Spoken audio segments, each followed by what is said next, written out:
I wanted to make this card today, and I wanted to make it an 8x8 card because I've got a little birthday event coming up.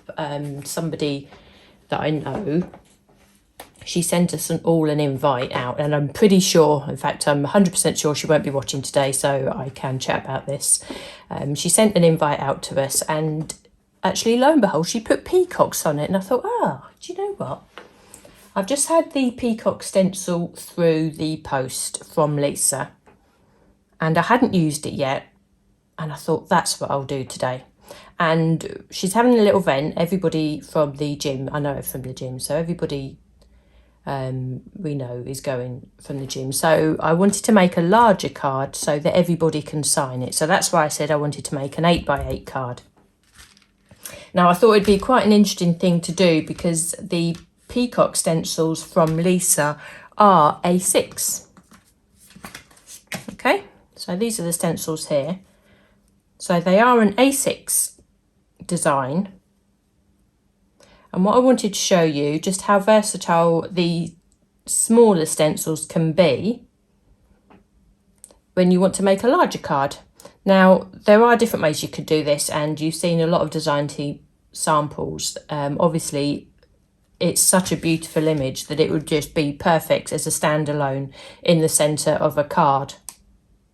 Yeah, we've got A6 stencils here, and I wanted to go on to an 8x8 card. And as I say, the design team samples have shown loads of different ways of using these stencils already. And as I say, it's such a beautiful image, and it's quite a large image, even though it's on a C6 stencil, that it would fit perfectly in the centre of the 8x8 card. But I just wanted to do something a little bit different, and you can see here that I've gone for very different colours from the usual peacock colours, which would have been my go-to, and I will definitely be using that, particularly with Lisa's interference inks. But interestingly, the invite and the colour scheme that was sent through to us was actually this colour scheme, so I thought it'd be really nice to sort of reciprocate the card back to her in the same colours. Now, she's a graphics designer herself, so I'm hoping that she'll actually like this and appreciate what we've done for her. But to say, it's a good thing for me to show you also. Okay, so I've already done some prep for this because there's an awful lot of stenciling going on here. So let me bring in this is 7x7, so this is slightly smaller, so this can fit onto the mat and layer of an 8x8 card there, as you can see. So I've already done the reverse, I say the reverse stenciling because basically what it is, you can see from Lisa's design here that this is the peacocks facing in the opposite direction. So for those who haven't seen me do this technique before, or perhaps even new to stenciling, this is the way that the stencils are produced by Lisa. And this is the way that the peacocks are facing. If you want to have the reverse image, basically you just flip the stencils over. Now the way that you know that you've done this is when Lisa designs these, each of the layers of the stencils has a little number. There's a little number in the corner. So it'll be the top left-hand corner of the stencil. So you've got 1 through to 12 in this case. If you wanted to do the mirror image, you just literally flip the stencil over, and the way to do this would be flip them all over in sequence, so when they come back round they are, well, you have them in order but on the opposite way. And if you wanted to do this, I would say do all your stenciling on the reverse, in the reverse way first, so then you're not sort of flipping backwards and forwards between the two orientations of the stencil, and then you won't get confused. So I've done all the stenciling with the stencils on the reverse. Now you can see that I've actually added some extra stenciling here just to fill in the larger piece of cardstock. And I think this actually looks really pretty as it is, and I would almost be tempted just to use this card as it was. If I were to put this on to the matte and layer like that and add the sentiments, I think that looks really pretty in itself. I think that looks really classy. Now, if you're new to this and you wanted to achieve this, then I would suggest that you could do this as the stencils are designed and put the stenciling on this side, and then obviously your sentiments can flip onto this side, and I think that looks really nice. But I will show you the full piece. And actually, just putting this like this, I was actually wondering that whether I should just change a little bit and actually realign the next lot of stencils and actually put the peacocks down here so they come off the bottom. Whereas what I'm done here is actually quite symmetrical, and I've actually flipped it onto both sides so it is a complete mirror image, which I think that looks really nice as well, because what you can see is that these branches are actually sort of creating a perfect space for the sentiment. So what shall I do? What shall I do? I don't know. I'm being indecisive, and this is the issue that I have when I make. Because I think I know what I'm going to do, and then I go and change my mind. Do you know what I think I might do? I might just change it up a little bit, and instead of going symmetrical, because I've done that there, I will just put the peacocks down this part here, and then I can embellish up and around where that sentiment's going to be. So yes, I have changed my mind. Okay, so let me get stenciling. Now for this, I'm using the Ultimate 2. Mainly because I'm not doing any stamping this particular time, and I just wanted to sort of have the space. And it might actually be an idea, because I'm not using the pegs exactly like this. I can actually flip this around just to make it easier for me if I need to. Now what I'm going to do is just put those sentiments on there, just so as I know where I'm going with the stencils.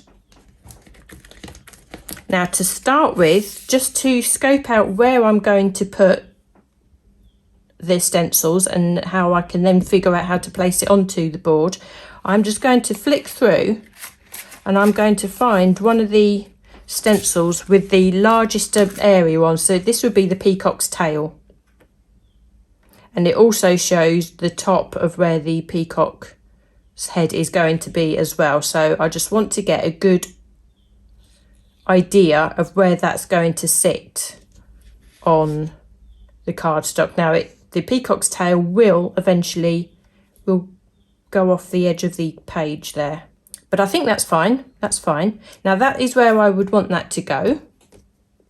So now I'm just going to remove those, because I've got an idea of where I'm going.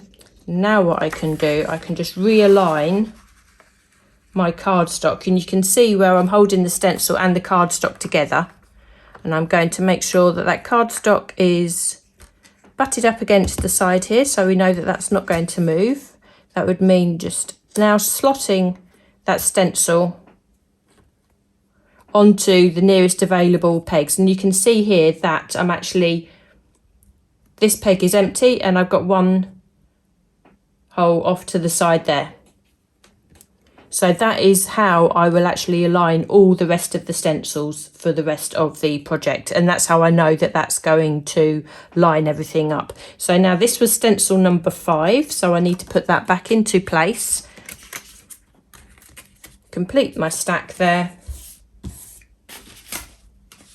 and away we go.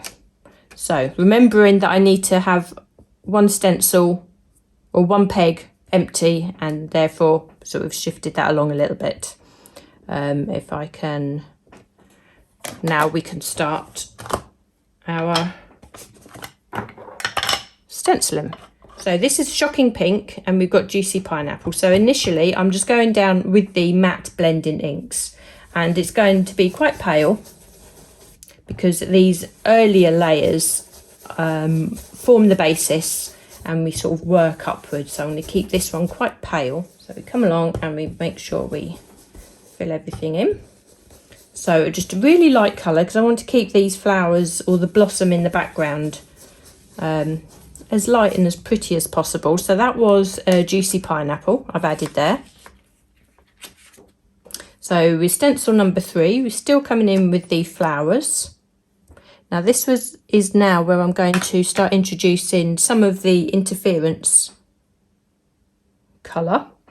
And this one I think is the, which one is it? It's the fruit salad, I think, the fruit salad shimmer. So I'm coming in with these sponges because the interference colours respond better to being blended with these sponges.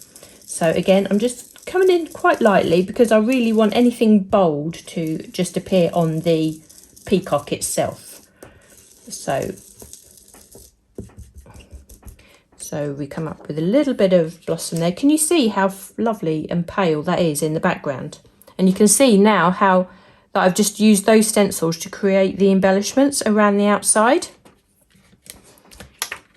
So as we get going, you'll see how I'm able to create the extra embellishments also. And as you get familiar with using the stencils yourself, you'll know which layers do what. It can be a little bit daunting initially when you first get them out and you sort of not entirely sure where they fit within the design, but it very soon becomes apparent. Very quickly you see the image build up, and then it's how Lisa actually creates these stencils with all these layers is beyond me, but she gets it right every single time. So we come in with this one. Now these are really smaller, really sort of central areas to the flowers. So this means I can actually go really quite dark with these, and because they're small, they'll really pack a punch when you take the stencil away. So I'm doing those in that pink colour, and I'm still using the fruit salad shimmer for this. Now before I carry on, because I want to do the peacock's tail, and the peacock's tail, the base of the tail is yellow, and I just want to wipe that pink off of the stencil. You don't have to do it like this. You can just leave it there, or you could just make sure that you use the same colour through the whole of the stencil, but I wanted those areas to be pink, so I can come in with my blending brush now and just blend the yellow into the peacock's tail. Now this is the base of the tail, so I really want this to be quite pale because we'll be building up a lot of colour on top of this. We can just put that on there. We just do that really gently. I don't want too much of the pink coming into that tail there, so just work that through. Now the base of the peacock's tail actually is going to be lost off the bottom of the page, but I think that makes that work really well because it's this off the page design which makes it look like you've really thought about what you're doing. Now you can see the blossom here, and you can see the advantage of going really strong with that pink there, just on the really smallest areas, but they really pack a punch, and because they are with the interference ink, they've got that real shine to them because you've got the mica coming through. Now I can come in, and this time I'm going to use a Sweet Treat shimmer, so I'm going to add a real bold pack of yellow through into them blossoms, but with the Sweet Treat colour. Although it's really small areas of design, I think that will really stand out. Now that's the last of the blossoms, so now we're actually coming on to the rest of the peacock. Now we have the peacock heads here, and we have the base of the, or not the base, the actual top of the tails. It took me a little while to work these ones out, but they're designed so cleverly that we're actually introducing the 2 peacocks now. So because this is the base of a tail, I'm going to come in with the Juicy Pineapple again. I'm going to go really light again because say we'll be building colour on top of this, but we want to go with the same yellow as we did with the main tail there. Now this stencil really sort of pulls everything together, and you can actually see where we are with the designs. This is where we actually put in the feather detail onto the tails, and I'm coming in with the interference dye again, interference ink. So this is the fruit salad shimmer. So this is going to layer over that yellow, which is why I wanted to keep that yellow pale. So when we add this colour on top, it really stands out. Now I'm going to keep it, because you've got an area of darker ink here, so I actually quite like that, because it looks like you've done an awful lot of blending without actually doing too much work at all. So that's the detailing appearing on the tail now. Now this stencil, there's a lot of the area here that actually won't appear on the design because it's off the page. But there's still a little bit of detail. So this, I'm going to come in with the Shocking Pink and a blending brush again. So now for these smaller areas, you could actually use a smaller blending brush, the white stencil brush. That would work as well. So this time I want to come in. Now here I want to actually add the Sweet Treat shimmer. So I'm actually going in with the yellow. So I'm actually going to make sure I put this on really bold so that sits really nicely over the yellow that we've already had on there. Now we're also going to have the wing of the peacock, and there I've actually used, what have I used? The Cherry Bomb shimmer. So again, it's another stencil. I'm using two colours. So I'm coming in with the Cherry Bomb shimmer. I'm only going to use the ink that's on the blending brush at the moment, or on the blending sponge, because I don't want to go too bold. I'm just going to take a little bit off, actually. And I'm just going to work this in really gently, just build up that ink really slowly, because there's one layer where I want to use this Cherry Bomb colour really, really strong, so I don't want the wings to be overpowered by that. And you can see actually the blend there has actually worked out quite well, matches. So this stencil now, again, we coming in with a finer detail on the tail, and I shall use the fruit salad shimmer again and come in really bold on that, so that really stands out against the yellow that I've just added. Now remember, this has got the mica on it as well, so it will add that lovely shimmer element to the peacock's tail, and I can add that to the peacock's body as well. So there we are, we can actually see that come to life, and that's looking really lovely. We've got one more stencil to add,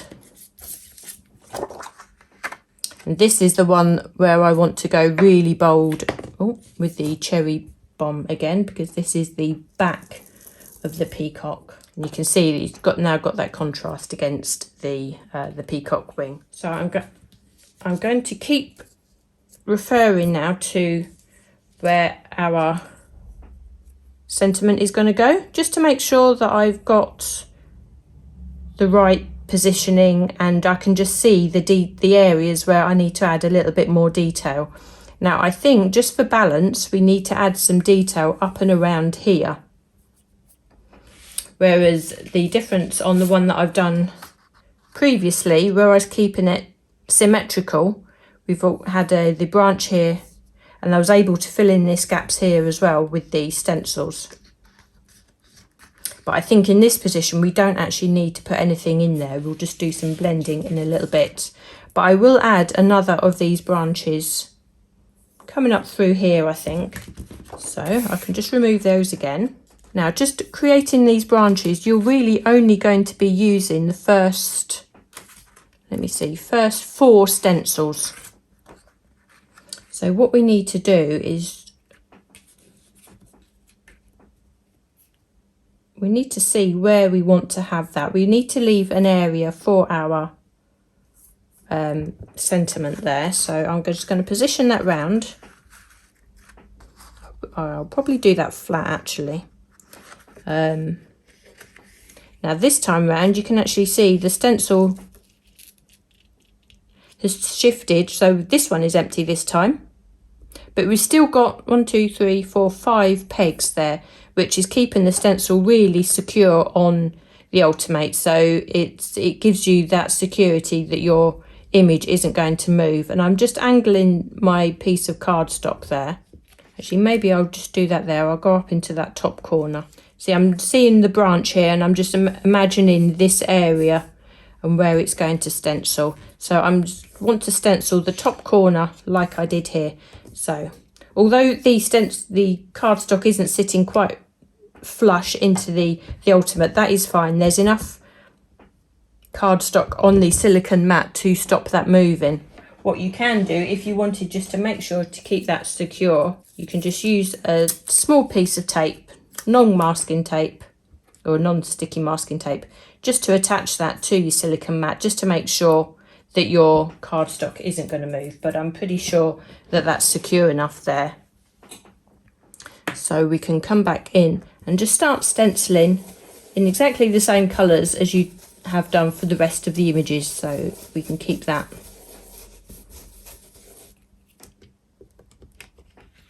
All the way through. There we are.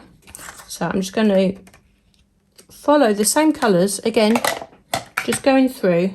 Now, because you've already stenciled this, and you probably haven't cleaned your stencils as you've gone along, the colour that you've already got on your stencil, you've probably, one, got enough ink on there to not have to re-ink your blending tool, and two, it does remind you of the colours that you've used as you've gone along on each different layer, so that it's actually quite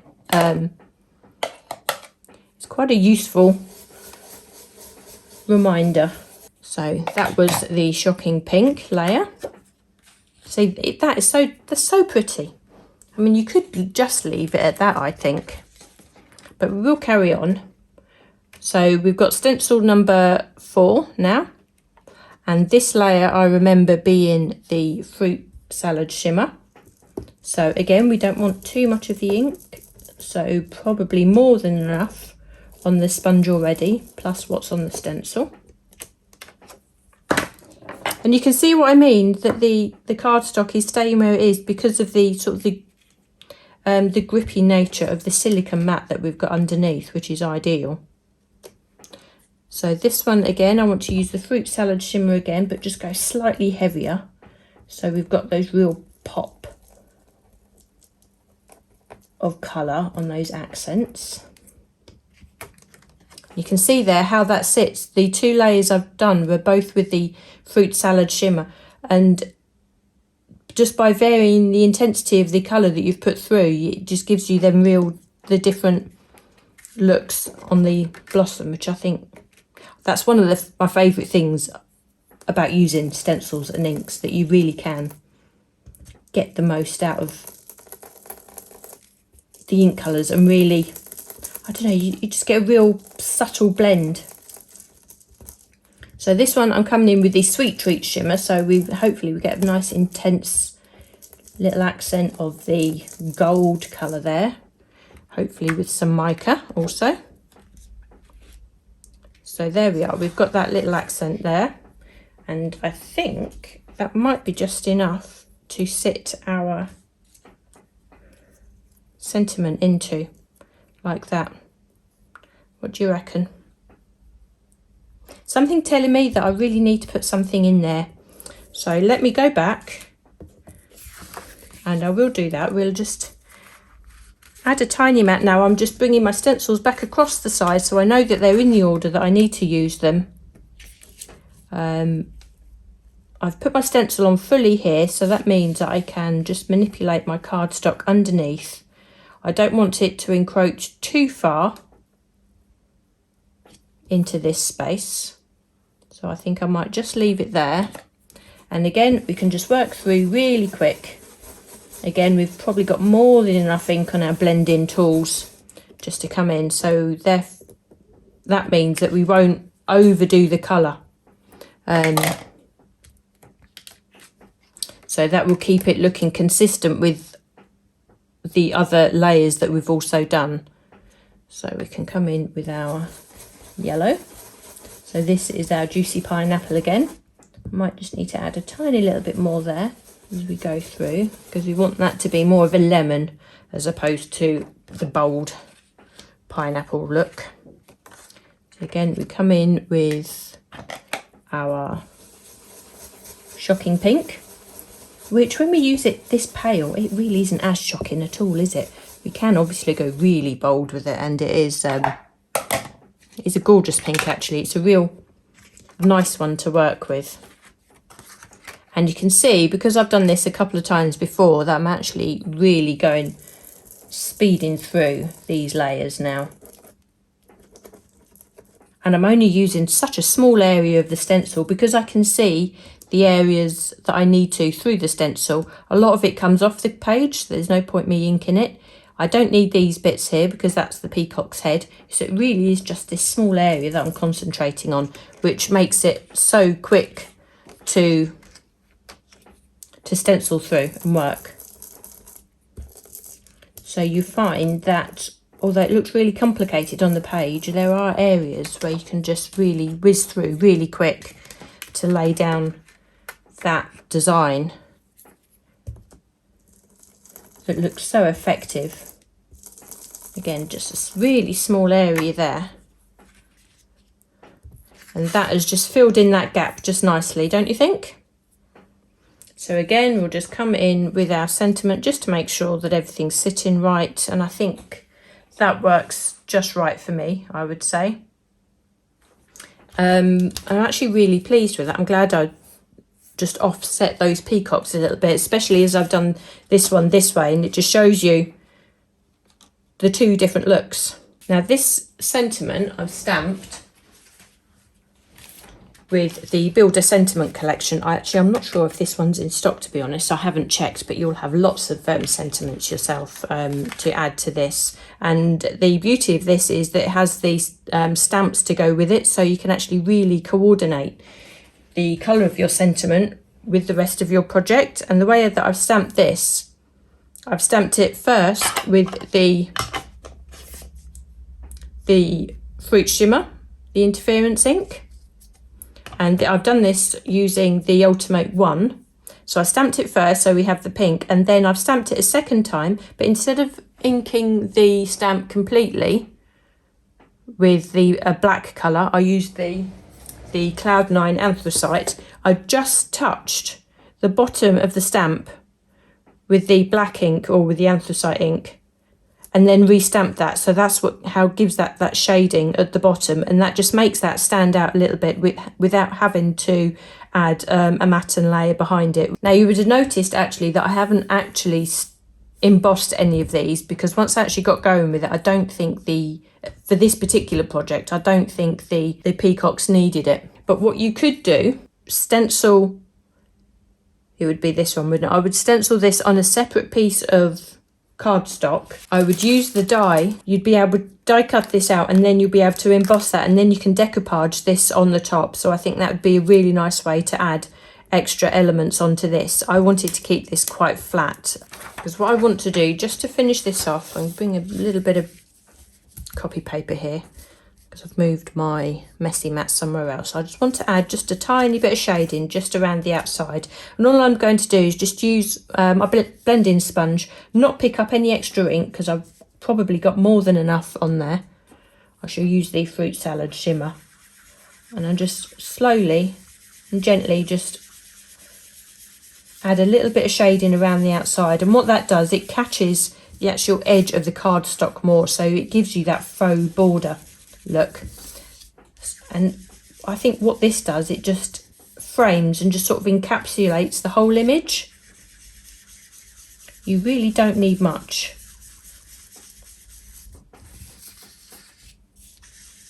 And if you use your blending sponge, these blending sponges hold on to so much colour, and they don't dry out either actually, I find. So they hold on to the colour, and they give up that colour quite willingly when you blend onto your cardstock like this. Now I'm just doing this really lightly, I'm not putting any pressure on, but just going around and round in circles. It just gives you that real soft blended look around your cardstock. And if I put that now onto the matte and layers there, the grey will make that image pop to the forefront, and then you've got the coordinating colours. So if I add those on just like that, I think that's a really pretty card, a really full card with lots of design on there using just these smaller A6 stencils. So you can use your smaller design stencils and create a larger card. Take care everyone, thanks for joining me.